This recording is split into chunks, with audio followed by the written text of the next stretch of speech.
Buenas noches a todos. Es un placer que nos acompañen en esta muy especial webinar de la sección de columna, ya que haremos una pequeña semblanza del doctor Nicolás Mireles, como todos ustedes saben, que falleció hace un par de semanas y que era nuestro vicepresidente de la sección y el siguiente presidente en el bienio en el que compartiría con la doctora Bárbara Nettel. Entonces, doy la palabra al doctor Soriano para una introducción y después continuamos con el programa. Gracias a todos.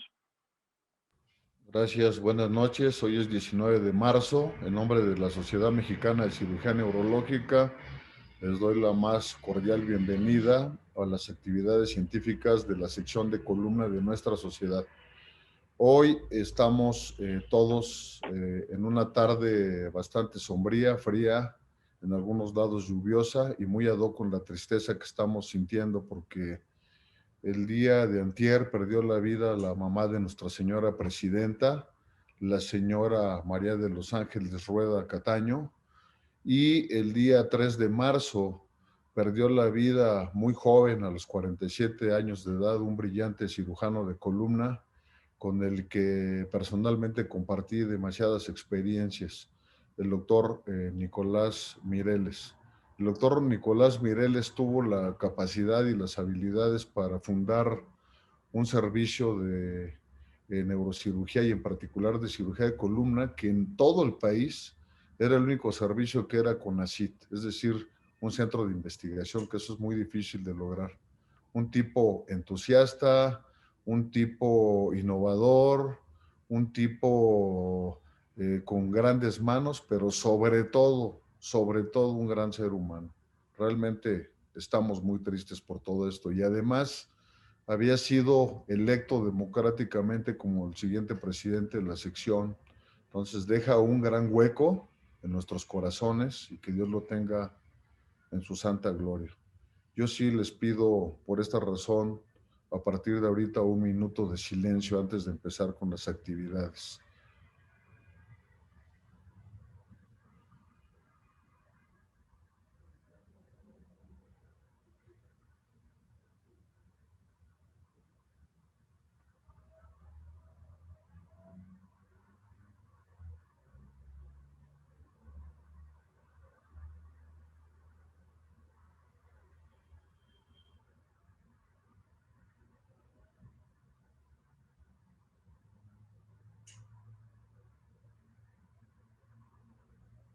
Bueno, muchas gracias. Elevemos oraciones para que descansen en paz. A continuación, doy pie para que el doctor Félix Domingo, nuestro actual presidente de la sección de columna de la sociedad, presente el espectacular programa que tiene preparado para hoy, donde participan, y eso es algo que quiero hacer notar, muchos jóvenes que hoy son talentos consolidados en sus respectivas áreas, en este caso en el área de columna. Javier Quillo, Nezahualcóyotl Naranjo, Octavio Villasana, y tenemos un invitado especial desde Montreal, el gran y querido amigo Rodrigo Navarro, con quien tengo la oportunidad de convivir desde hace años. Sin más comentarios, le cedo la palabra a Félix. Félix, buenas noches, muchas gracias por el esfuerzo y adelante con tu programa. Muchas gracias, doctor Soriano, y gracias también por esas palabras. Siguiendo ya la orden del día, vamos a dar paso a una pequeña semblanza del doctor Mireles. Como ya comentó el doctor Soriano, el vicepresidente de la sección de columna, y va a estar a cargo del doctor Nezahualcóyotl Naranjo. Adelante, doctor Naranjo. Gracias, buenas tardes. ¿Cómo están? Es un gusto saludarlos. Gracias por la confianza. Eso me da tranquilidad para lo que tengo que decirles. Me pidieron que diera la semblanza por ser un amigo cercano a Nicolás. Entonces, lo que tengo que decir, en parte son cosas que solo él y yo platicábamos. Y creo que les interesará escucharlas. Un poco el tiempo que le invertí no pudo ser bastante también, como todos en el país, tengo situaciones en casa, pero lo que hago, lo que voy a decir, Es con mucho cariño. Mi amigo Nico nació en Celaya, Guanajuato, el 28 de diciembre de 1973. Es hijo de una familia católica nuclear. Es el menor de 3 hermanos. Sus padres son dedicados a la empresa familiar. Desde pequeño formó un perfil de ser apacible, concentrado y destacado en el estudio. Sus hermanas mayores solo debían tenerlo bajo visión y él solo se manifestaba al mundo, el único que todos conocíamos. Su educación de niño y de adolescente fue matizada por el pensamiento marista, que junto a la personalidad apacible y apegada al conocimiento, labran al Nico que todos compartíamos. En su tiempo de preparatoria, la familia sufre el escollo del deceso de su padre. Esto lo lleva a momentos muy difíciles de incertidumbre económica. En la Universidad de Querétaro encuentra un nicho donde absorbe el conocimiento de las ciencias médicas. De esta manera, mi amigo Nico sigue labrando su personalidad impregnada por el deseo de ayudar, con el conocimiento y vestido de ciencias médicas. Al terminar la universidad, reconocen su desempeño con una mención honorífica. Y es así cuando Nico está listo para relacionarse con el mundo. El doctor Nicolás Mireles en ese tiempo ya era consciente de sus capacidades, de sus fortalezas, y quería ayudar. Quería mostrarle al mundo el deseo de ayudar. Y la forma en la que encontró fue hacer un entrenamiento en neurocirugía. Decide escoger el Centro Médico Nacional de la Raza. Es aceptado en el 2000 y es ahí donde posteriormente nos conocemos. Inmediatamente cuando nos conocimos pude identificar una personalidad paciente, consciente y de armonía con el mundo y el universo. Estaba siempre apegado al conocimiento. Una disculpa si hay flujo nasal. Ustedes saben que no es fácil hablar de un ser querido, pero aquí estamos haciéndolo con todo gusto. No te preocupes, Netza. Todos estamos igual que tú. En el 5º año de neurocirugía,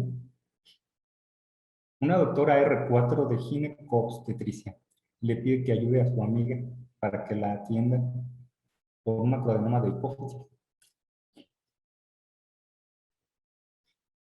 Posteriormente se casan Nico y Moni, y de la mano de Moni, ahora estaba listo para entregarle al mundo eso que había cultivado.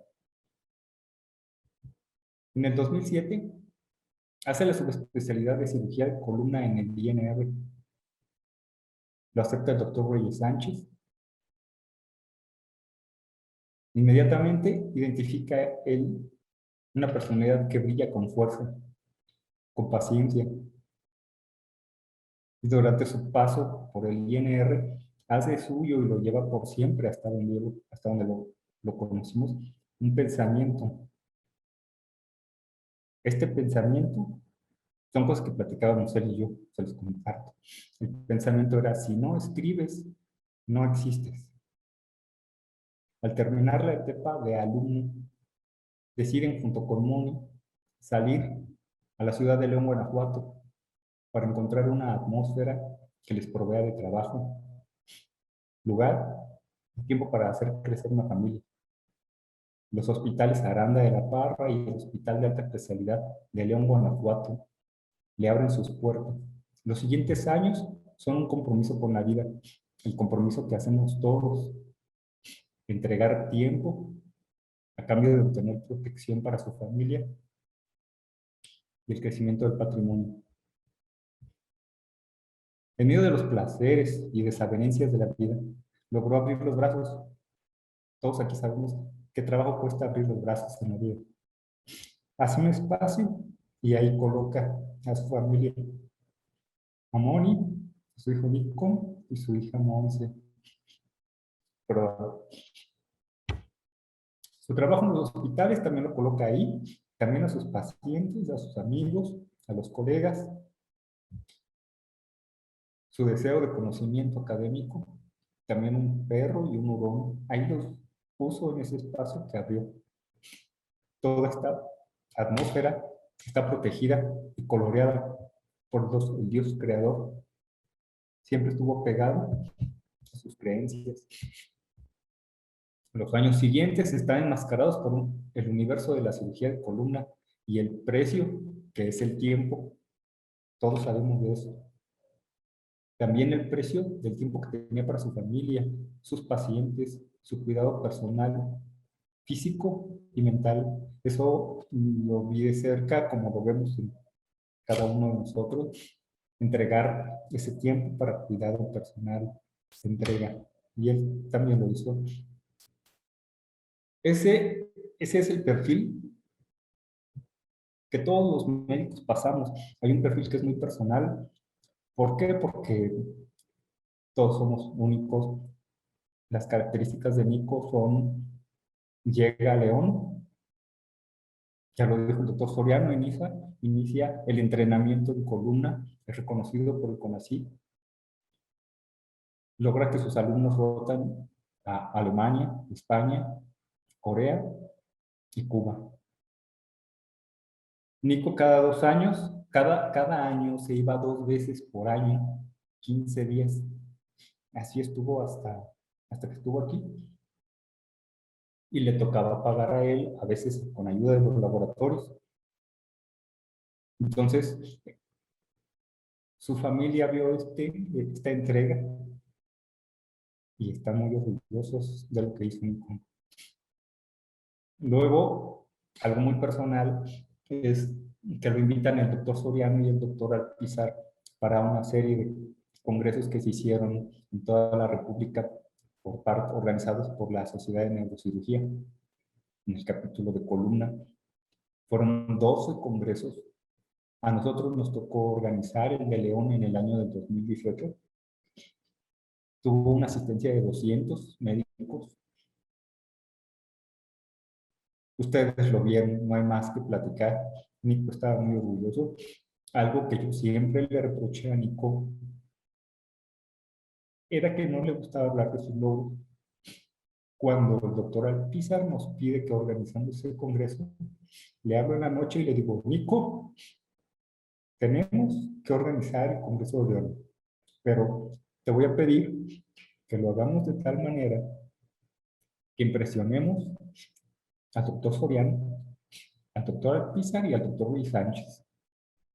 Me dijo Netza, ellos no se impresionan con nada. Nico, no los quiero impresionar con cirugías. Quiero impresionarlos porque somos alumnos y no cualquier alumno va a hacer brillar un congreso como lo vamos a hacer tú y yo. Y fue el congreso que tuvo más concurrencia. Nico, tu esposa te manda decir que en sus pláticas siempre hablaban, todas las esposas hablan bien de sus esposos. Quiero que sepas que Moni cree que eres el mejor esposo del mundo. Nico no solo está orgulloso del tiempo que estuviste en este tiempo, está orgulloso que lo compartiste con él. Monse te agradece que siempre tuviste palabras para ella de apoyo. Y yo compartí contigo todo. Eso te lo agradezco y les agradezco a todos. Hay muchas cosas que contar, el tiempo es corto, es toda una vida, todos lo conocimos, pero estas son cosas muy personales que tú y yo vivimos. Y yo personalmente hice el entrenamiento en vascular cerebral y base de cráneo. Yo hice columna hasta el 2017 en el INR. Entonces mi experiencia en columna no es tanta, pero siempre podemos platicar en el mismo universo. Y fue por eso que lo ayudé en el Congreso de León. Yo les agradezco a todos, Moni y los niños, les mandan decir que gracias por tener a Nico con ustedes y no me queda más que agradecer. Me he despegado un poco, también tengo situaciones en casa, pero pronto los veremos en México y muchas gracias a todos.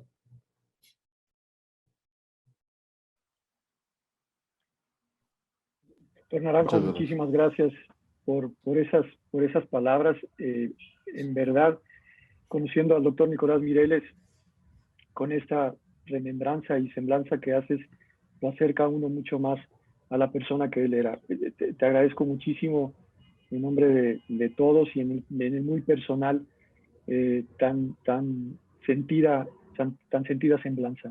Un abrazo, muchas gracias. Gracias. Doctor Soriano. Muchas gracias, del Chabolcoyo, y no sabes cuánto lamento la pérdida. Lo siento mucho. Te deseo paz, tranquilidad. Y dile a su familia que admiramos a Nicolás, que estamos con ellos y que la Sociedad Mexicana de Cirugía Neurológica está muy triste y que lo vamos a extrañar. Pero vamos a tratar de recordarlo por siempre para mantenerlo vivo en nuestros corazones. Muchas gracias, Chabolcoyo. Adelante. Gracias, de verdad. Adelante, Félix. Bueno, siguiendo en la orden del día, a continuación vamos con el doctor Octavio Villasana, que nos va a hablar de la fijación cráneo-cervical en inestabilidad postraumática. Doctor Villasana. Buenas noches a todos. Todos los que conocimos bien a Nicolás sabemos que era un grandísimo ser humano y excelente persona. Se le extraña en la neurocirugía de León, yo que estoy en León, y un gran formador en el Hospital de Alta Especialidad. Sin más, pues pasemos a hablar de lo que nos toca hoy. Vamos a hablar de lo que es la fijación cráneo-cervical y de C1, C2 en pacientes traumáticos, y vamos a darle un poquito de velocidad de novio del tiempo.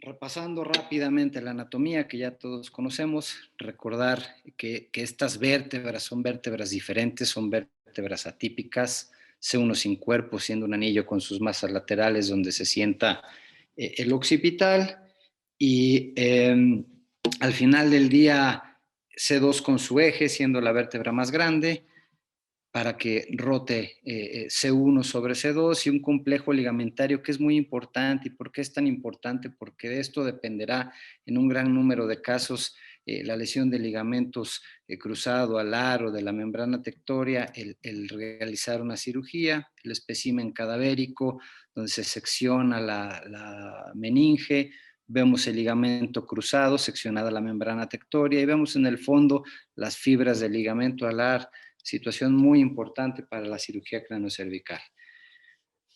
Normalmente recordar que la rotación en el occipital con C1 es nula, sin embargo la flexoextensión es muy amplia, de tal forma que combinada con la rotación que se da en C1, C2, va a darnos cerca del 50% de la flexoextensión.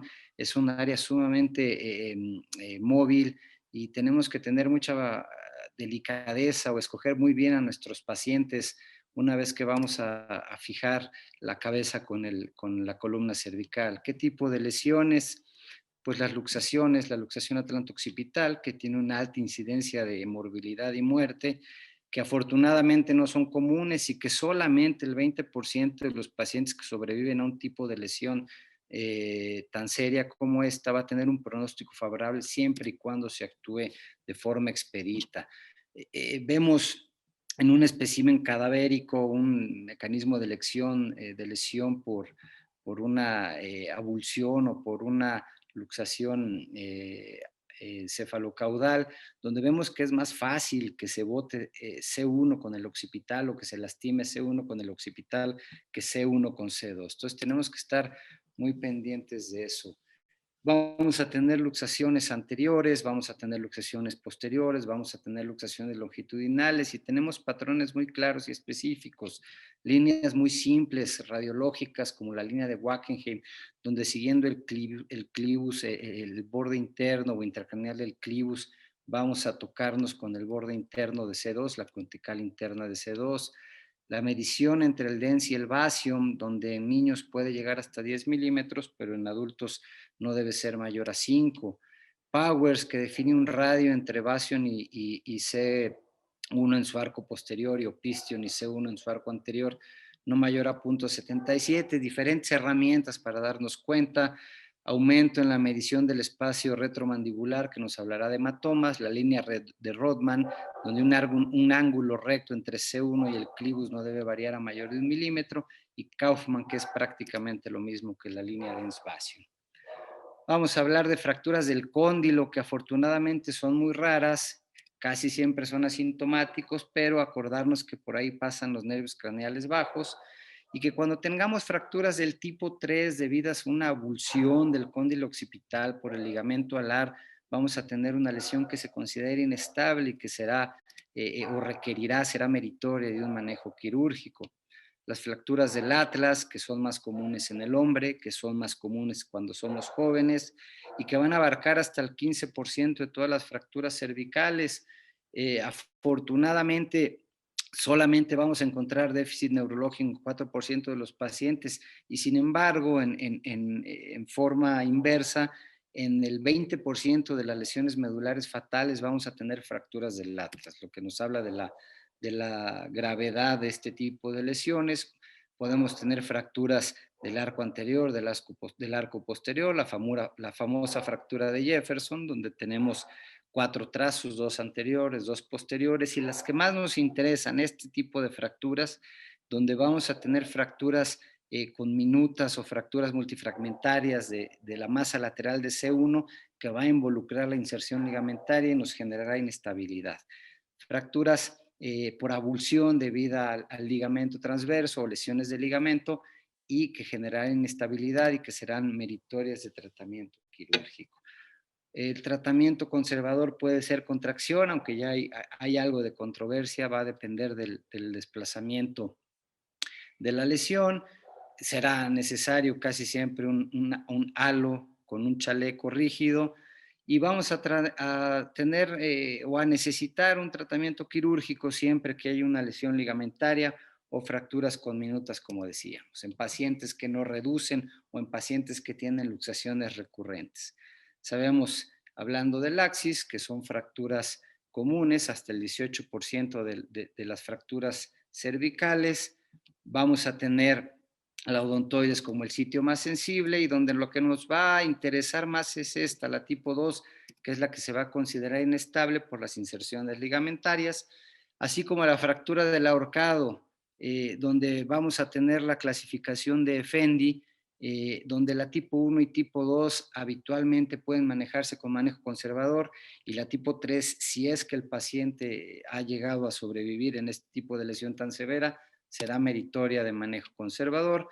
Como lo vemos aquí, fracturas de odontoides 1 y 3, manejo conservador; fracturas del arcado tipo 1 y 2, manejo conservador, considerar un halo; y este tipo de fracturas, la 2 de odontoides y la 3 del ahorcado, van a meritar un manejo quirúrgico. ¿Qué tipos de manejo? Rápidamente, ya los conocemos. Un tornillo al odontoides que se asocia a pseudoartrosis o que se asocia a desplazamiento del fragmento involucrado. Las técnicas de alambre, la de Brooks y Jennings, la de Gali, la de Sontag modificada con tornillos transpediculares, después la publicada por Atul Goel y ya muy utilizada a lo largo del mundo, con tornillos a las masas laterales de C1 y los tornillos al pedículo de C2. Las asas, anillos o herraduras occipitales con cableado, descritas desde los 90 por Sontag y mejor publicadas o mejor manejadas por la técnica de Hartsfield y Ranford.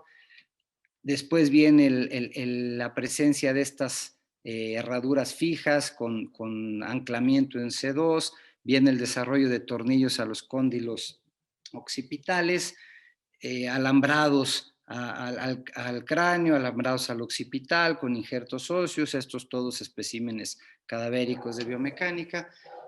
Y entonces, ¿cuándo tenemos que pensar en cirugías? Tenemos que pensar en cirugías cuando hay lesión de ligamentos o cuando hay fracturas, las que ya platicamos.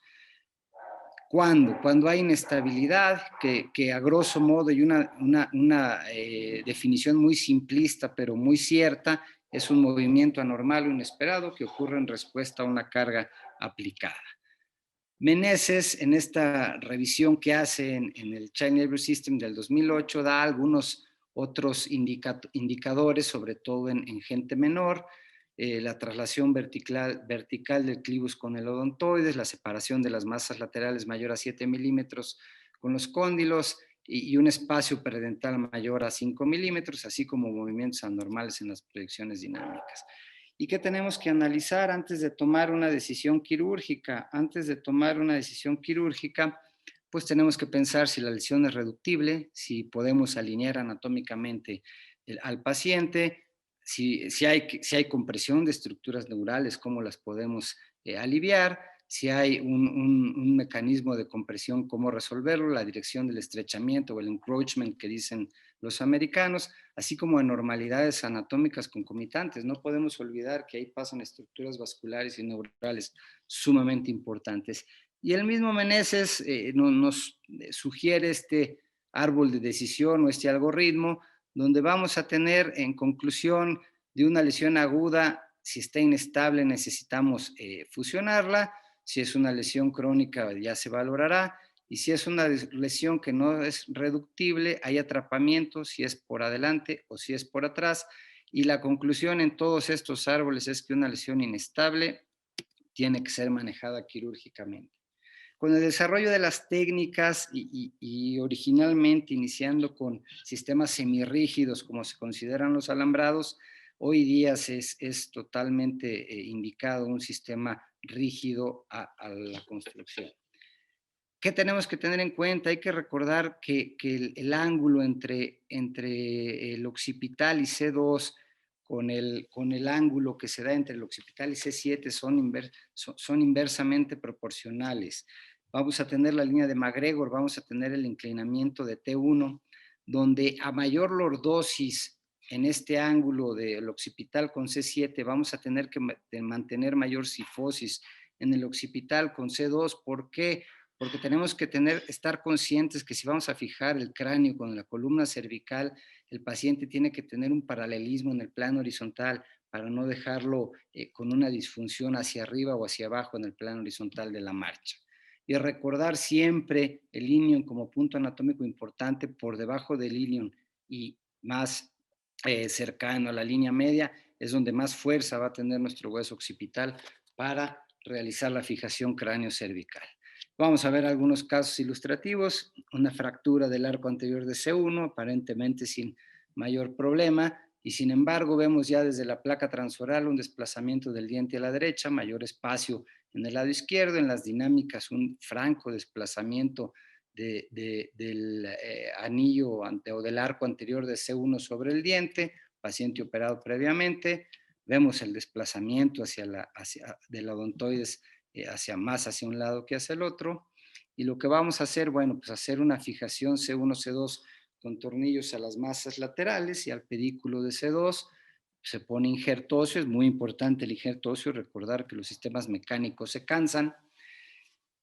Y vamos a tener otro paciente con una fractura tipo 2 de odontoides, tipo 2 modificada, extensión al cuerpo, donde en las dinámicas francamente vemos una inestabilidad importante, desplazamiento hacia adelante del arco de C1 y la fractura odontoidea.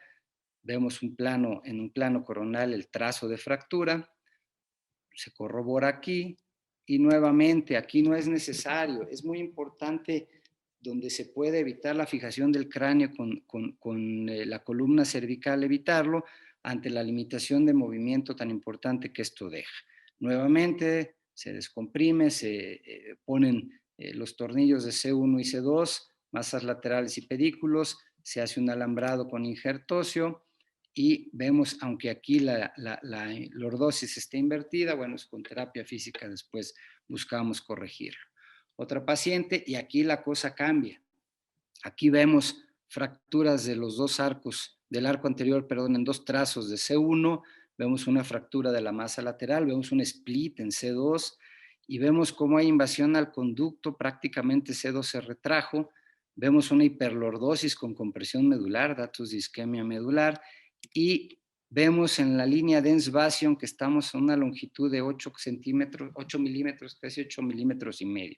Esto nos habla de una lesión del complejo ligamentario importante, descomprimimos y como hay una lesión más baja, decidimos fijar hasta C4, C5, C6, C4, C5, haciendo una corrección de la lordosis y descomprimiendo esa médula que estaba comprimida, apretada, isquémica, para ver en una reconstrucción ya después tomográfica la adecuada liberación medular, la reducción de la fractura de C2, el adecuado alineamiento de la cabeza en el plano horizontal. De igual forma, otro paciente donde vamos a ver un trauma severo, un accidente en motocicleta, fractura de C2, desplazamientos de fragmentos de C2 hasta el conducto, una luxación anterior de C2, una subluxación de C5 con C6, una rotación totalmente luxado, los arcos posteriores, desviación de la odontoides hacia la derecha con respecto del plano medial, y donde si vemos las líneas de Wackenheim y la línea, el ángulo horizontal de Rodman, vamos a darnos cuenta que igual hay una luxación cráneo-cervical o de occipital sobre C1, vemos el gran edema en la resonancia magnética, la lesión ligamentaria importante, vemos el desplazamiento medular y la rotación de la vértebra, decidimos hacer una fijación cráneo-cervical, control posoperatorio inmediato, con un control ya posoperatorio más crónico, la descompresión, la resección de los fragmentos óseos. Entonces, ¿qué es importante en este tipo de patologías? Son pacientes complejos, son pacientes con un potencial de complicación amplio. Tenemos que saber escoger al paciente cuándo fijar hasta el cráneo, cuándo fijar hasta C1, cuándo ameritará manejo quirúrgico y cuándo no lo ameritará, y analizar detenidamente cada caso para decidir qué técnica. Yo tengo la enseñanza por muchos de mis maestros, pero sobre todo por el que más quiero, que es mi padre, que dice, nada sirve para todo, ni todo sirve para nada. No le podemos hacer lo mismo a todos los pacientes porque nuestros resultados van a ser malos. Tenemos que analizar cada paciente y sobre cada paciente con la evidencia científica que tenemos, tomar una decisión quirúrgica. Muchas gracias. Pues no puedo pasar desapercibido el momento que tuvimos y bueno, vale la pena mencionarlo porque pues vivimos de la neurocirugía, nos juntamos relacionándonos porque la ciencia y el ámbito médico nos junta, pero pues no puedo dejar de mostrar mi empatía con el doctor Naranjo y dejarle ver que pues tiene todo mi cariño y que les deseo lo mejor a él y a la familia del doctor Mireles. Que pronta recuperación y mucha fuerza, ¿no? Especialmente porque, bueno, el tema del que voy a hablar yo, me siento muy identificado con la semblanza del doctor Mireles. No tuve la fortuna de conocerlo, sin embargo, por lo que le mencionan, es lo que a final de cuentas también yo me identifico, que es como buscar métodos por los cuales facilitarle a mis colegas, a mis compañeros, a mis amigos, las cosas que a mí se me han hecho difíciles, lo que yo he aprendido no leyendo en los libros, tratar de transmitirlo, ¿no? Porque al final de cuentas eso es lo que también nos nutre. La evidencia es el final de la experiencia y entonces a mí siempre me ha llamado mucho la atención cómo se hacen las cosas aquí, cómo se hacen las cosas allá y al final de cuentas eso transmitirlo creo que es muy valioso. Entonces, pues, en esta ocasión, cuando me invitaron, yo dije, bueno, me gustaría compartirles mis complicaciones que han cambiado en mi práctica. Y en eso, pues, el objetivo de la plática es que, pues, mencionar que se aprende más de los errores que los aciertos. Esto lo he visto en todas las pláticas que yo he visto alrededor del mundo. Y en la práctica de cirugía de columna, sí se aprende en cabeza ajena y se pueden disminuir las complicaciones si nosotros compartimos nuestros errores, ¿no? Esto creo que nos hace mejores como médicos y como sociedad, sin lugar a dudas. El objetivo es evitar lo inaceptable Y para esto hay que definir qué es inaceptable, porque bueno, muchos dirán, bueno, teniendo errores es como se va a aprender a hacer cirugía, ¿no? Sin embargo, hay cosas que son inaceptables en cualquier tipo de cirugía. En este caso, por ejemplo, disectomía, tenemos lesión de un nervio y tenemos parestesias, pues eso es esperado y es aceptable. Lo que no es aceptable o es inaceptable es que durante una discectomía nosotros causemos parálisis de algún nervio, ¿no? De igual forma, si tenemos una corpectomía torácica en bloque y va a haber una sección de una o dos raíces intercostales, pues esto es esperado y es aceptable. Lo que no es aceptable es que durante una corpectomía torácica, aunque sea una cirugía muy compleja, si es que esto es obviamente en forma programada y tenemos todas las precauciones, tenemos todo el conocimiento y tenemos toda la técnica, pues hay una lesión medular. Si tenemos una lesión medular, aunque haya sido una cirugía muy compleja, no deja de ser inaceptable. Entonces, les voy a enseñar un par de casos que han cambiado mi práctica y que han modificado la forma en la que yo me conduzco después de haber tenido todo el entrenamiento en fellow de columna en un par de instituciones, haber tenido mi formación como neurocirujano, haber aprendido de ortopedistas y haber aprendido de neurocirujanos. Es un paciente masculino de 47 años, que es obeso, que tiene espondilitis anquilosante y pueden ver aquí en los rayos X cómo se alcanza a ver que los rayos no penetran y la densidad de grasa y cómo está la columna ahí perdida en el cuerpo de este pobre paciente y que toda su columna está fusionada. Bueno, este paciente en 2016 tuvo una caída de su propia altura con fractura inestable de C2, C3. Es muy común aquí en Canadá, al menos ver 1 o 2 pacientes por semana que vienen con este tipo de fracturas. Son fracturas que parece ser que no comprometen la estabilidad de la columna, sin embargo, como estos pacientes tienen un brazo de palanca muy, muy grande, ya sea por debajo de la fractura o por arriba de la fractura, pues son inestables. Entonces, este tipo de pacientes son los pacientes que tienen espondilitis anquilosante o los pacientes que tienen simplemente DISH, ¿no? Que es la osificación de la columna por cambios degenerativos. Y es de mayor prevalencia aquí en Canadá. Entonces vemos un par de fracturas de este tipo, lo cual para nosotros no es fuera de lo común, ¿no? Que este paciente tuvo esta fractura. Pues lo que se llega a la conclusión es, bueno, vamos a fijarlo, vamos a hacer una fijación occipito-cervical sin mayor problema y crear un puente óseo y este paciente va a funcionar. Muy bien, esta cirugía fue sin complicaciones. Sin embargo, en 2019, este mismo paciente nos llaman a las 10 de la noche que tuvo un accidente automovilístico, es un politrauma. Ahora tiene una fractura de un miembro superior, una fractura de un miembro inferior y tiene este trazo de fractura que va justo por debajo de la fusión previa. Es una fractura en C6, la cual es inestable, atravesada desde la columna anterior hasta la columna posterior. Y el paciente, pues en estas condiciones, con esta tomografía que nos envían desde el centro en el cual se atendió por primera vez, se decide el traslado. Así es como se maneja en Canadá, se atienden los pacientes en el centro más cercano y si ameritan manejo especializado, se derivan se puede decir, al centro primario, terciario que exista más cercano. En este caso es el Hospital General, que es donde yo estoy, de McGill. Y entonces este paciente aceptamos el traslado y llega aproximadamente a las 12 de la noche.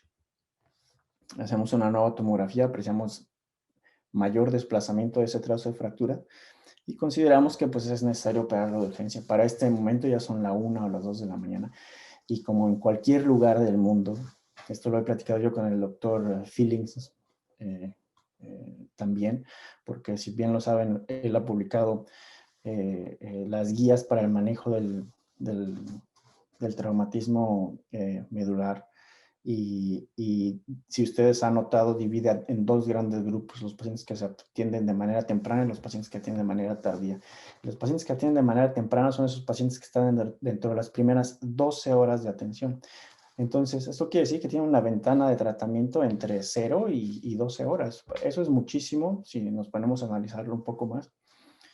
Y en este paciente, bueno, decidimos operarlo de urgencia. Esto que les platico con el doctor Feeling es porque la pregunta con él fue, ¿ustedes operan pacientes como les lleguen a la hora a la que les lleguen? O sea, a la 1, a las 2, a las 3, a las 4 de la mañana.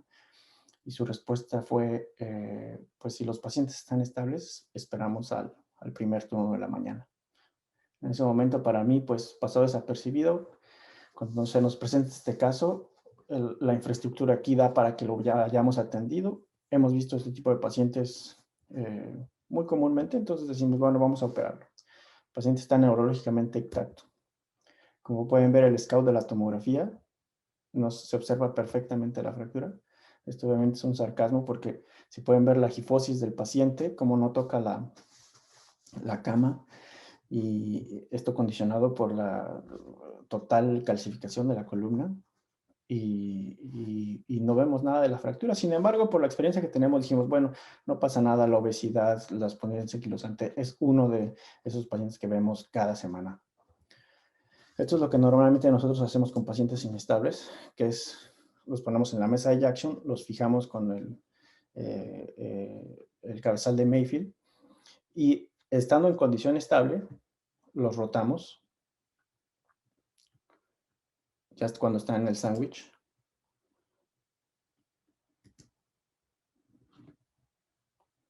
Y de esta manera nosotros, pues, se puede decir que aseguramos que el paciente esté totalmente estable y no haya ningún movimiento.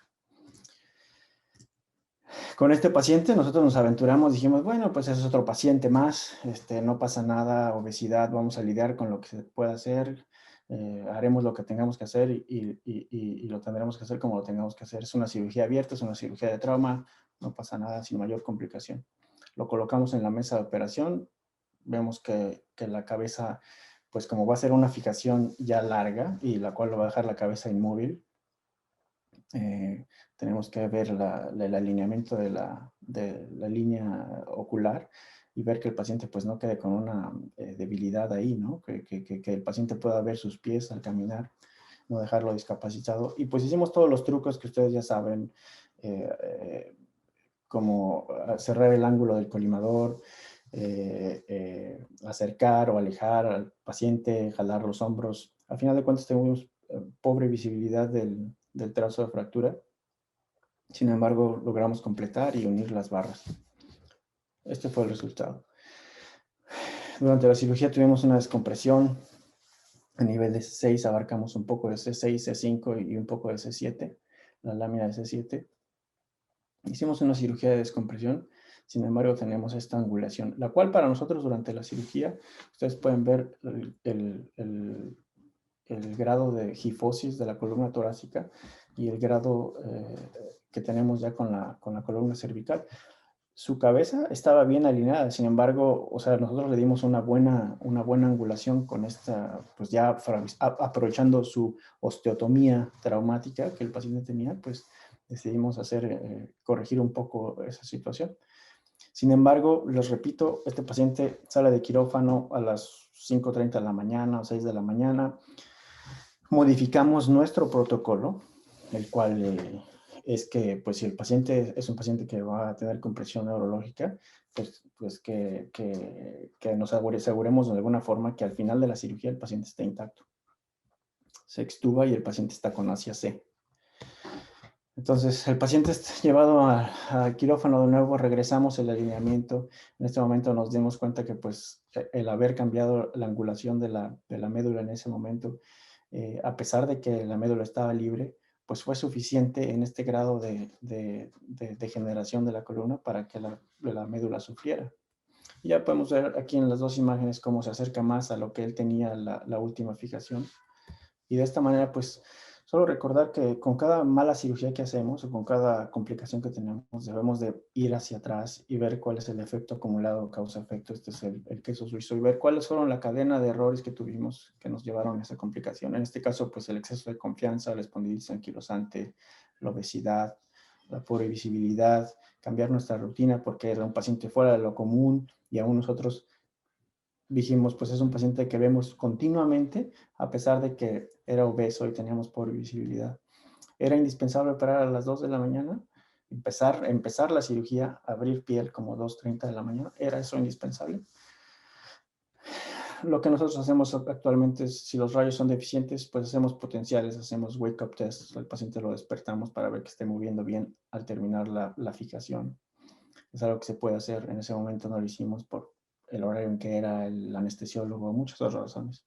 O hacer cirugía con tomografía o tomografía convencional al final de la cirugía. Es un caso 2 que, bueno, a final de cuentas, como ya estamos cortos de tiempo, la final, lo que yo quiero decir es que se resumen mis conclusiones, ¿no? Lo importante es hacer lo correcto, es corregir, aprender, comunicarse con el equipo, encontrar todas esas maneras que nos lleven a detener o evitar que tengamos situaciones inaceptables. Hoy puedo decirles que no entro al quirófano sin un plan en papel, el cual se queda ahí para las enfermeras, para mí, para los estudiantes, y en el cual se va llenando de acuerdo a la cirugía. Esto me permite a mí memorizar, no memorizar los tornillos que voy a poner, el instrumental que voy a poner. Esto lo saben las enfermeras, esto lo sé yo, e incluso muchas veces ellas me han corregido a mí. Considerar la cirugía como la última opción,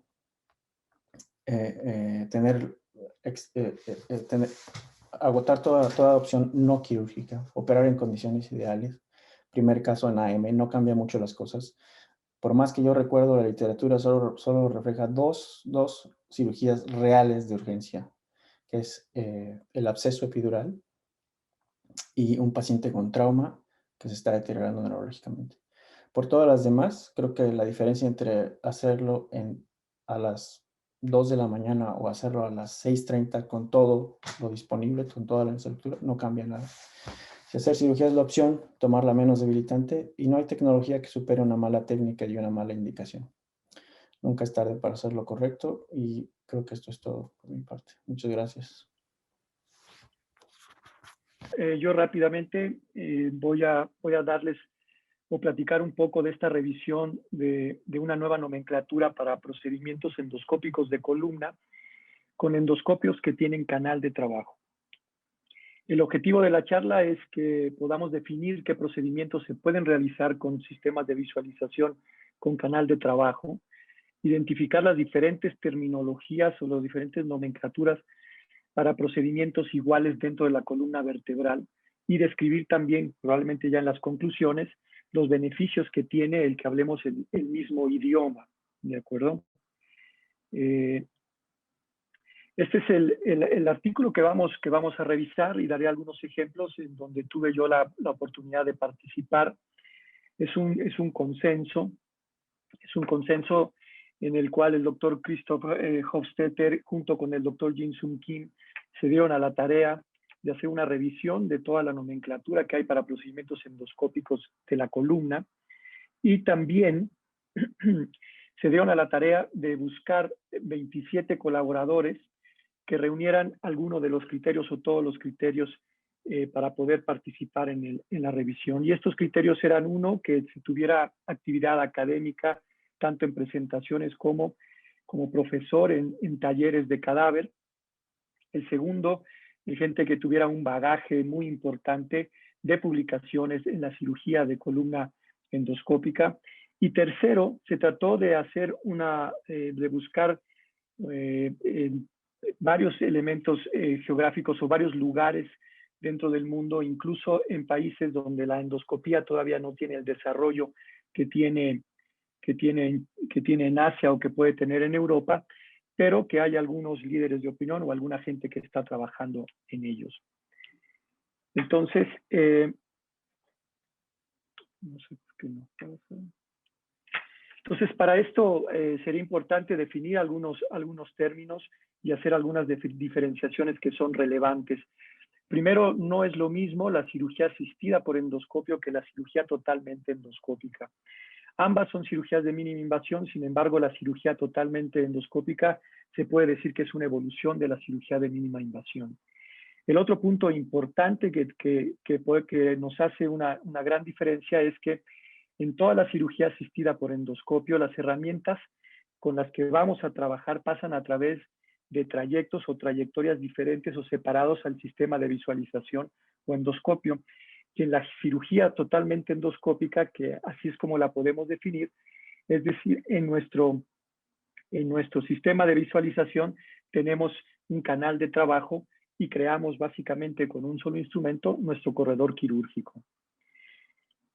Por otro lado, es importante mencionar que no todo lo percutáneo es cirugía endoscópica, ni tampoco todo lo que es cirugía endoscópica resulta ser un procedimiento percutáneo. Y esto para fines de aseguradora y de pago tiene un factor determinante, y los que hacen endoscopía actualmente pueden ver este tipo de problemas. Percutáneo es todo aquel procedimiento que se hace guiado por imagen. Y si bien en la cirugía endoscópica nuestros abordajes los hacemos por vía percutánea, es decir, guiados por imagen, el punto más importante es que tenemos una visualización directa de la patología y esta es continua. Entonces, no es la endoscopía un sistema o un procedimiento de índole percutánea. Por otro lado, no es lo mismo la laminectomía que la laminotomía. Básicamente, en los procedimientos endoscópicos y en el área, y sobre todo en el abordaje interlaminar, lo que más hacemos mayormente son laminotomías, esta remoción parcial de la lámina. En menor grado y muy pocas veces se hacen laminectomías como tal. Y segundo, diferenciar lo que es la foraminoplastía de la foraminotomía, que si bien en ambas se hace remoción de hueso, en la foraminotomía, en la foraminoplastía se hace resección del proceso articular superior, que se vuelve ya un paso muy importante en los procedimientos endoscópicos dentro del canal espinal, ¿no? Y esto lo podemos ver tanto en los abordajes interlaminares como en los abordajes transforaminales. Entonces, esta nomenclatura, todo este esfuerzo por hacer una nomenclatura bien sistematizada se basó en 4 pilares que tienen que ver con el tipo de abordaje, si es un abordaje anterior o posterior, y del posterior si es transforaminal o interlaminar. El sistema de visualización que tenga canal de trabajo es muy importante. La localización en cualquiera de los segmentos de la columna vertebral y el tipo de procedimiento, que son básicamente las disectomías, las foraminotomías, las descompresiones del receso lateral y descompresiones bilaterales con laminotomías unilaterales. Y aquí habría que agregar ya actualmente los procedimientos para denervación facetaria o denervación sacroiliaca. Recordar que los endoscopios de canal de trabajo tienen 4 componentes: el sistema óptico de iluminación, el canal de irrigación, el canal de trabajo y la cámara. Entonces es importante diferenciar entre los procedimientos que son totalmente endoscópicos de los que son asistidos por endoscopía, y de estos asistidos por endoscopía tenemos incluso la endoscopía, la endoscopía biportal con abordajes unilaterales, y todos los procedimientos de fusión hasta el momento son asistidos por endoscopía, no endoscópicos per se. Entonces, con estos cuatro segmentos tenemos esta subdivisión que logramos con estos sistemas de visualización con canal de trabajo, que son las disectomías, las foraminotomías, los procedimientos de descompresión del receso lateral, ya sea por vía transforaminal o interlaminar, y todos los procedimientos que hacemos para descompresión de conductos estrechos con abordajes unilaterales, uniportales y descompresión bilateral. Y voy a dar algunos pequeños ejemplos de esto. El procedimiento más socorrido de la endoscopía es la disectomía lumbar, y es el gold estándar, digamos, de la endoscopía, que por mucho es lo que más realizamos, y en donde aquí el objetivo es localizar el triángulo de Campbell, que es nuestro triángulo de acceso seguro a la zona foraminal, y que ahora eventualmente ya es un trapecio, es un trapezoide, lo que estamos con la remoción del proceso articular, y nuestro punto de referencia va a ser el pedículo caudal del segmento que estamos trabajando, como podemos ver aquí, y el proceso articular superior. Con esto tenemos posibilidad de liberar la raíz de paso, la raíz de salida en el área foraminal y en el área extraforaminal igualmente. Las disectomías torácicas, que desde mi punto de vista, para las hernias de disco blandas, no importa si están posterolaterales o mediales, es un procedimiento ideal, es lo menos invasivo que hay.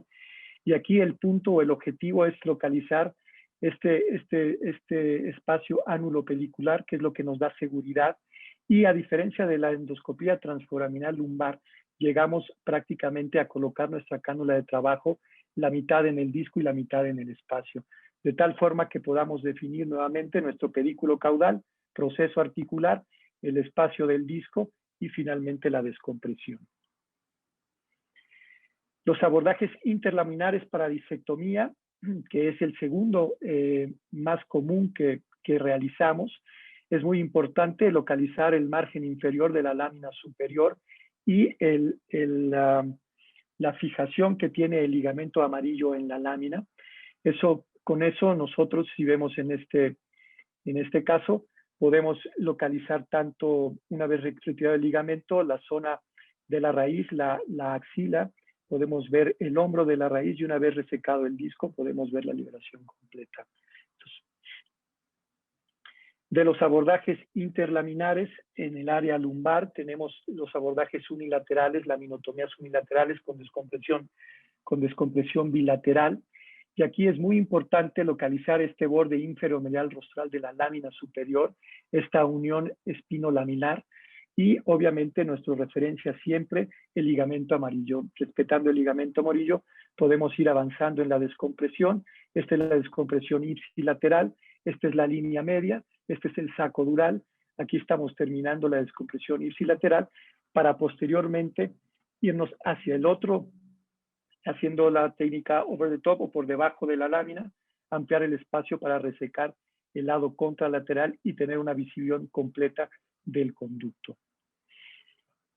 La descompresión igualmente en la región torácica, las laminotomías para descompresión por patología en la región torácica en los elementos posteriores, tenemos el punto de entrada, este punto en donde se presentan frente a frente las láminas del nivel que estamos trabajando, y el inicio del fresado siempre se tendrá que hacer medial en la pared medial del pedículo caudal, como podemos ver la colocación aquí en esta zona, en la lámina inferior se comienza, y finalmente con eso podemos hacer la descompresión ipsilateral y podemos ver completamente descomprimido hasta el otro lado. Estas son las imágenes del caso. Es una hipertrofia del ligamento amarillo. Las foraminotomías en la columna cervical por vía posterior, que también es el mismo procedimiento para la hernia de disco. Aquí el objetivo es encontrar este espacio que le llamamos punto IB, donde las dos láminas se juntan. Una vez localizando este espacio, nuestra referencia es el pedículo del nivel que estamos trabajando. En este caso es el pedículo de C5. Esta es la zona del disco y esta es la raíz. Con eso tenemos acceso a liberar completamente la raíz y, si es necesario, quitar el disco. ¿De acuerdo? Y nuestros límites, tanto cefálico como caudal, son ambos pedículos, como podemos ver ahí. Finalmente, las descompresiones de conducto cervical estrecho, que son abordajes también unilaterales con descompresión bilateral. Sí, es el mismo punto de entrada, la liberación del borde foraminal o preforaminal de la raíz cuando no es necesario ampliarlo.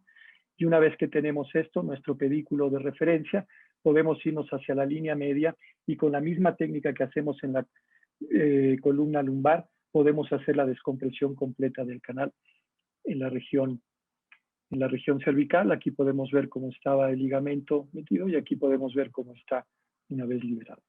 Entonces, finalmente, el mensaje de esto es: ¿por qué fomentar este tipo de nomenclaturas o este tipo de trabajo en conjunto? Primero, porque nos ayuda a que el progreso de la cirugía endoscópica de columna vertebral o de cualquier área sea mucho más grande y más rápido. Nos permite fomentar la colaboración internacional, que es un punto muy, muy relevante.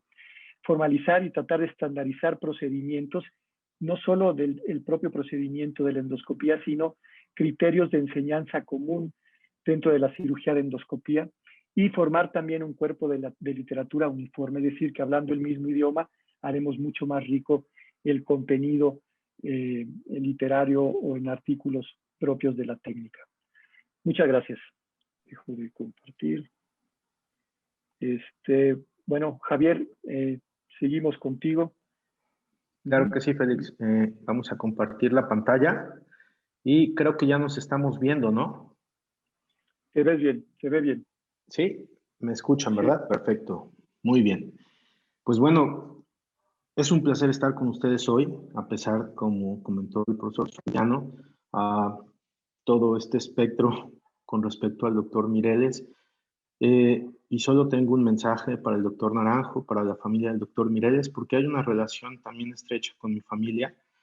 Y creo que la manera o la mejor manera de honrar a las personas que queremos, tanto en vida como con Dios, es siempre hacer lo correcto para que su legado permanezca. Él fue un profesor y creo que como cirujanos de columna hay que continuar con ese proceso correcto que él dejó en este mundo. Y bueno, sin más preámbulo, hoy vamos a hablar sobre el amplio espectro terapéutico que tiene la cirugía endoscópica espinal.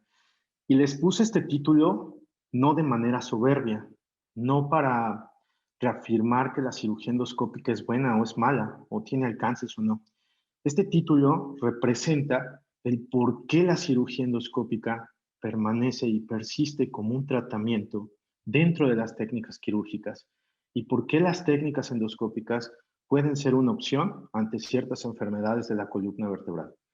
Y a continuación, solamente quiero enfatizar que en esta plática vamos a precisamente hablar sobre las técnicas basadas en irrigación, o sea, las técnicas endoscópicas basadas en un medio acuoso o en un medio de irrigación salina y no las técnicas de aire, o sea, no el MIDI. ¿Y de dónde se gesta esto? Porque si no entendemos el fundamento de la cirugía endoscópica, no vamos a saber para qué sirve o para qué usarla. La cirugía endoscópica es el resultado, es el grandioso resultado que tiene el ser humano de conocerse, de conocer sus órganos internos. Y esto data de 2 siglos atrás, o sea, desde 1800 se han creado histeroscopios para poder conocer qué tiene el ser humano y cómo son sus órganos internos. Y con la evolución tecnológica acompañada de la creatividad y la curiosidad del ser humano, en 1930, 1940, desde 1900 empezaron a crear lentes coaxiales rígidos que nos permitían precisamente evidenciar las estructuras anatómicas dentro del conducto raquídeo. Este es un boceto de 1940 de Lawrence Paul, en donde refleja cómo veía los tumores o cómo veía las hernias de disco con estos lentes coaxiales rígidos. Pero después de eso, esa curiosidad se basó, se sustentó en el disco intervertebral lumbar.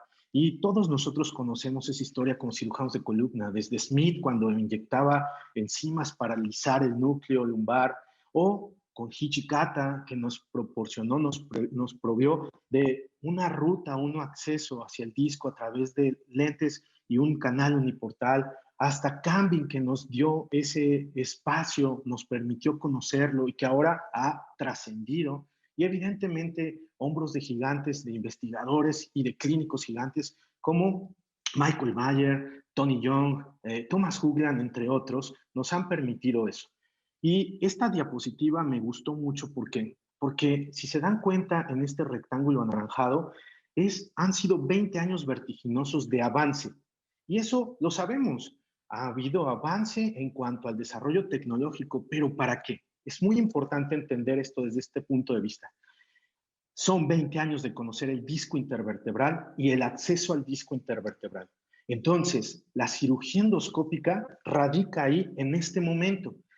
Y ha habido pláticas en otras sesiones de cirugía de columna donde se pregunta, ¿se puede quitar tumores con cirugía endoscópica? ¿Se puede curar esto y se puede curar el otro? Montémonos en el contexto del presente. La tecnología nos da para tratar todavía enfermedades que requieran la descompresión y que aprovechemos la visualización que se logró descubrir en estos últimos 20 años. Y este es un ejemplo muy coloquial que les quiero poner. Todos ustedes conocen de carros, saben que existe una marca Porsche, y esa marca Porsche tiene un gran carro que se llama Porsche Carrera GT. Ese Porsche Carrera GT es visto por todas las personas que conocemos de coches como un coche genial, con un motor enorme, con una velocidad enorme. Ese coche puede llevarlos por el pan en la noche o puede darles una súper diversión en una pista. Pero cuando ese coche se usa mal, puede suceder lo que le pasó a Paul Walker. chocó en ese coche y su familia demandó a Porsche. Y cuando la demandó, alegaban que el coche había sido creado mal. Este ejemplo, basado en endoscopía, es: tenemos el riesgo de una mala apreciación, de una apreciación inadecuada, cuando subestimamos, sobreestimamos o demeritamos el alcance de una técnica por no saberla, por no conocerla desde su fundamento hasta su aplicación. Y entonces los resultados van a ser pobres. ¿Y a qué me refiero con esto? Si vemos a la endoscopía como una técnica para ser herniólogos, estamos equivocados. ¿Por qué? La curiosidad nos permitió conocer el disco intervertebral. Posteriormente, el avance de esa tecnología nos permitió manipular el disco intervertebral y saber cómo llegar al disco intervertebral. Pero posteriormente, el avance tecnológico, el desarrollo de habilidades diferentes nos permitió visualizar los elementos neurales que se encuentran en los conductos de la columna vertebral. Y en ese momento es el momento actual de la endoscopía. Ahora, depende de que seamos buenos cirujanos, de que conozcamos la cirugía tubular, de que conozcamos la cirugía abierta. No, no solo depende de eso. Depende de un contexto general favorable para poderla aplicar. Y en ese contexto se encuentra la industria. Y ustedes pueden darse cuenta en esta slide cómo hay un sinfín de marcas de endoscopía y hay varias características entre endoscopios en lentes transforaminales, interlaminares, biportales, comparados con el foraminoscopio que teníamos de Richard Wolf, creado por Anthony Young en 1999. Y entonces, actualmente, sin hablar de marcas, tenemos que la endoscopía puede cubrir metas quirúrgicas empleadas con descompresión, tratamiento del dolor, estabilización. Tenemos muchísimos recursos tecnológicos actualmente para cubrir la visualización y la descompresión. Incluso tenemos navegadores con tecnologías electromagnéticas que nos permiten llegar fácil y de manera segura al target que nos hemos propuesto alcanzar. Contar con esa tecnología nos permite dar buenos resultados cuando usamos esta técnica. Y esto no lo digo yo. Esto, después del descubrimiento y su aplicación, viene la medición. Y esto forma parte del método científico. Les puse este slide para que ustedes se dieran cuenta cómo por lo menos en los últimos 30 años ha habido un despegue en publicaciones científicas. No quiero generalizar de que todas esas publicaciones científicas funcionan, pero sí forman parte del bagaje en la toma de decisiones junto con lo que somos como cirujanos. Y entonces tenemos la capacidad, por ejemplo, de llegar al foramen y no solamente quitar discos, sino poder realizar manipulaciones de los elementos óseos que comprimen estructuras nerviosas y que por ende ocasionan los síntomas compresivos de varias raíces. No nada más quiero ver la raíz de salida, ni la de paso, quitar un disco o solamente ir y quemar. No, la visualización junto con nuestra planeación y nuestras habilidades permiten poder realizar descompresiones selectivas con un bajo costo funcional para el paciente en su estado postoperatorio.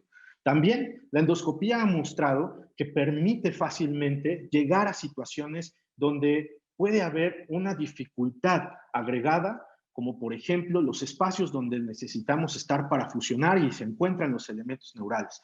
Recientemente ha habido varias publicaciones en donde la fusión endoscópica, y aquí quiero hacer un paréntesis, no quiero hablar de una fusión asistida, porque el endoscopio evidentemente nos permite ver lo que hacemos, sino la fusión en donde el endoscopio permite que realicemos los pasos para lograr esa fusión biológica en el cuerpo y que esos pasos son los mismos que hacemos ante el microscopio, pero aplicamos un visualizador diferente.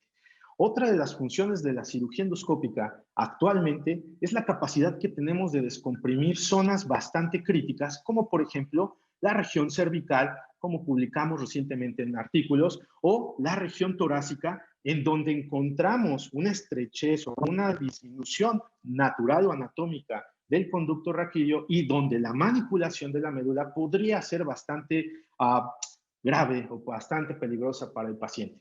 Otra de las situaciones es la visualización de elementos para que nos quede más conforme, más tranquilidad después de egresar al paciente de que dimos con ese target que queríamos alcanzar por métodos percutáneos y asistidos por fluoroscopía nada más. Como por ejemplo los procedimientos de dolor, ya sea en la región lumbar o en las facetas de toda la columna o en la región sacra.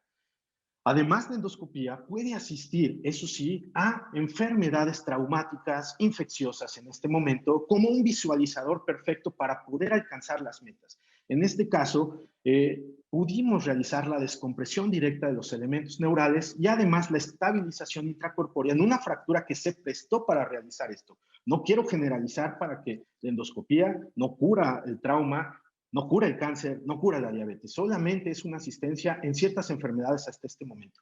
Y este es un punto interesante de vista que acaba de ser reportado en la literatura. Es un punto de vista basado en evidencia escrito por Jeffrey Wang. Y lo interesante es que Jeffrey Wang es un cirujano espléndido en cirugía de mínima invasión y en cirugía abierta. Pero ante este estudio donde hizo una revisión sistemática de los metaanálisis de las revisiones sistemáticas endoscópicas, refiere que hay un incremento en la publicación nueva de evidencia científica de mejor calidad, y eso es lo que está pasando, por lo menos en estos últimos 20 años. Empezamos a tener los resultados de lo que estamos haciendo y entonces no podemos aspirar a avanzar de manera rápida a la aplicación de la endoscopía en otras enfermedades hasta que no dominemos lo que tenemos en el presente con lo que tenemos en el presente.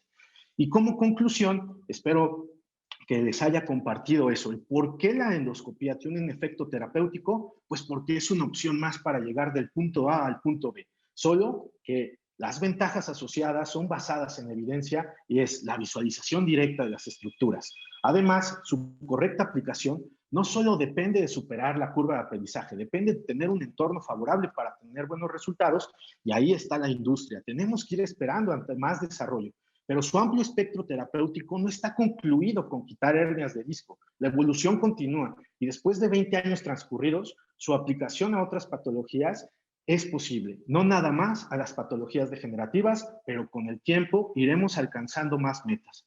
Les agradezco mucho a todas las personas que siempre me apoyan y por favor esta plática se la dedico al doctor Mireles. Muchas gracias. Muchas gracias, Javier. Muchas gracias. No sé, estamos sobre el tiempo, pero no sé si tengamos unos minutos por si hay alguna pregunta o alguna cosa que comentar. Sí. Yo tengo una pregunta, o varias preguntas más bien. Primero, para Rodrigo Navarro. Me llamó mucho la atención su plática. Felicidades, Rodrigo. Muy interesante, casos bastante complejos. Y uno de mis intereses principales en la práctica diaria son las complicaciones. Yo creo y sigo sosteniendo que los errores o las complicaciones o las cosas malas te dejan mucho más enseñanza que cuando todo sale fabuloso. Pero hablando de tu plática, me llamó mucho la atención la terminología que utilizaste, porque casualmente yo estoy haciendo una nueva clasificación para definir las complicaciones, no solo en columna, sino en medicina. Y te quería preguntar a qué te refieres con el término aceptable o inaceptable, porque empezaste diciendo, esto es aceptable, esto es inaceptable. Y mi pregunta para hacerlo objetivo es, para ti, ¿qué es aceptable y qué es inaceptable? Porque creo que sí es importante para el público. Muchas gracias, doctor Soriano, por el comentario. Yo creo que es un tema muy complejo, ¿no? Pero esto es en base a la experiencia de lo que yo he platicado con toda la gente que afortunadamente he tenido en cenas o en congresos. Y entonces, por ejemplo, esto de aceptable e inaceptable lo platicaba con Nick Theodore y hablábamos de las restricciones que publican tanto en UCSF como en Hopkins de restricciones de cordomas y las resecciones en bloque que hacen del sacro y que hacen torácicas y que evidentemente va a haber una lesión neurológica, ¿no? Entonces, de ahí venía lo de aceptable e inaceptable porque sí, para los cirujanos de columna resulta inaceptable que haciendo una disectomía simple en la que el paciente es un paciente programado, el paciente tenemos todo a la mano, microscopio, endoscopio, ayudantes, todas las certificaciones, el entrenamiento. Resulta inaceptable que hagamos una sección de nervio. ¿Me explico? O sea, porque si no tenemos buena visibilidad, debemos de hacer hacer que tengamos buena visibilidad. O sea, si no podemos ver por un tubo, no forcemos la técnica. Entonces, abramos al paciente. Yo he tenido casos en los que, en lo que me refería con nunca es tarde para hacer lo correcto. Empezamos a hacer cirugía endoscópica el año pasado y haciendo una cirugía endoscópica abordando el triángulo de Campbell, identificando la raíz nerviosa, de repente vimos que estábamos dentro de la dura, ¿no? Entonces, bueno, esto ya se complicó, volteemos al paciente, pongámoslo en posición, hagamos un T-lift, veamos bien las cosas. ¿Por qué? Porque esa es la curva de aprendizaje para nosotros. Lo que resultaría inaceptable es que lo hubiéramos dejado como lo vimos, ¿no? Vimos que ya estábamos dentro de la dura, vimos las raíces y viéramos. Entonces, eso es a lo que me refiero. ¿Qué es aceptable o inaceptable? Dependerá del caso, ¿no? Y habrá que hacer una escala. Pero sí, el trasfondo es llegar al punto de estas pláticas de seguridad del paciente, en las cuales hay unas situaciones que se llaman never event, o sea, situaciones que nunca deben de pasar, como por ejemplo, operar del lado incorrecto, ¿no? Este es un never event, esto es como hoy en día es totalmente inaceptable. ¿Por qué? Porque hacemos el timeout inicial, el segundo timeout, se checa con anestesiología, se firma al paciente en la región en la que se va a operar. Entonces ya hubo 5 diferentes filtros para evitar esto. Entonces eso es a lo que me refiero con inaceptable. Hay cosas que hoy en día en cirugía de columna podemos decir que son inaceptables, si es que exigimos con los estándares que deben de ser, ¿no? Ok, muchas gracias, Rodrigo. De todos modos quedó subjetivo y esa es la razón de mi investigación. Sí, Pues al final no hay un término para la gente común que diga derivado de estos puntos A más B más esto es aceptable o inaceptable. Y yo creo que sí los hay y eso es parte de mi investigación. Pero y le quisiera hacer una pregunta al doctor Octavio Villasana, una pregunta muy práctica para ganar el tiempo. ¿Tú ves alguna aplicación, ya viendo las pláticas que se dieron, tú ves alguna aplicación de la cirugía mínimamente invasiva al trauma de la unión craneocervical con inestabilidad? Creo que al final del día C1, C2 la tendrá. Ya fijar al cráneo me parece un poquito más complicado por el tipo de disección y el tipo de fijación, las curvas que se tienen que dar a las placas barras estas nuevas, ¿no? Me parece que a la larga una fijación corta, como por ejemplo una fijación de C1, C2 al pedículo y masas laterales, conforme avance la tecnología, me parece que será factible. Ya al cráneo sí se me hace más complicado por el tipo de disección, el tipo de curva o de moldeaje o de moldeo, mejor dicho, que hay que hacer a la placa. La tecnología, ya lo dijo Quillo, en 20 años la endoscopía avanzó dramáticamente. Creo que en los últimos años, hace 15, no, un poquito más, unos 20 años se empezó a poner en boga el T-Lift por vía tubular y poquito a poquito ganó mucho tiempo hasta ser un estándar el día de hoy. Y yo creo que es cuestión de tiempo, doctor, para que C1, C2 sea tubular, pero al cráneo sí se me hace un poquito más complicado que pueda ser por un mínimo acceso. Ok, gracias. Yo estoy convencido de que definitivamente sí tiene un lugar, pero aprovechando la plática de Félix Domínguez, también yo creo que hay mucho de semiología ahí, ¿no? Todo depende de cómo definamos mínima invasión y eso es una parte importante por la cual hay que tener nomenclatura, ¿no? A veces las personas siguen pensando que mínima invasión es una herida chiquita o entre más pequeño, más mínimamente invasivo, aunque adentro destruyas todo, quites todo, entonces creo que también tiene que ver con un colmillo ahí de a qué le vamos a llamar mínima invasión, ¿no? Y a Javier, ya para terminar mi participación, le quisiera comentar, muy buena plática Javier, felicidades, igual a todos. Creo que hoy por hoy ya debemos de dejar de discutir como yo veo y afortunadamente cada vez menos, que es menos invasivo, más invasivo. Me gustó mucho esa posición. tanto los accesos percutáneos como tubulares, como endoscópicos puros, como asistidos, son herramientas. Como ayer platicaba con Nick Theodore, exactamente de la robótica, todos son herramientas. Al final, el concepto que quiero que se lleven es, la cirugía de columna sigue siendo conocimiento de la anatomía, manejo adecuado de los tejidos, buena hemostasia, una visibilidad desde un ángulo que te permite lograr los objetivos, lograr la maduración de las curvas de aprendizaje y pensar siempre en la seguridad del paciente.